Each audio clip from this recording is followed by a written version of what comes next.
Understanding I've Heard Rumors, a guide to English phrases.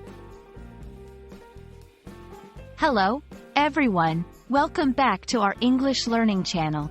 Today, we're going to explore a very interesting phrase, I've heard rumors. This phrase is common in English conversations, and understanding its use will help you sound more like a native speaker. Let's dive into what this phrase means, how to use it, and some examples to clarify its usage. When someone says, I've heard rumors, they are indicating that they have come across unverified information or gossip about something or someone. The key point here is the nature of the information being unconfirmed or not officially proven.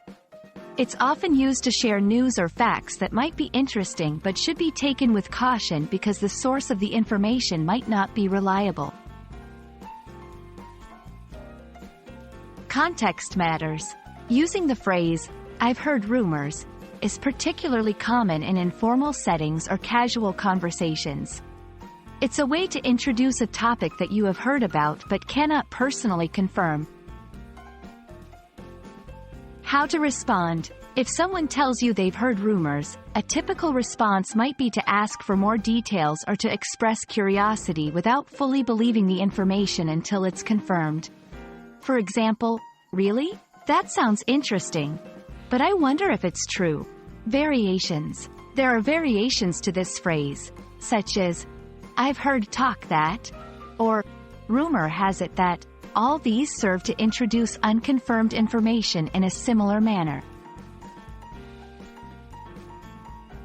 Example 1. I've heard rumors that the company is going to launch a new product next month. This introduces speculation about future events. Example 2. I've heard rumors about the new manager. They say he's very strict. This shares gossip about a person's character. Example 3. I've heard rumors that the test has been postponed. This conveys unconfirmed changes to plans or schedules. Understanding the phrase, I've heard rumors, and how to use it correctly can add a layer of sophistication to your English communication. Remember, it's all about sharing information that you've heard but cannot confirm. We hope this video has been informative and helps you feel more confident in your English conversations.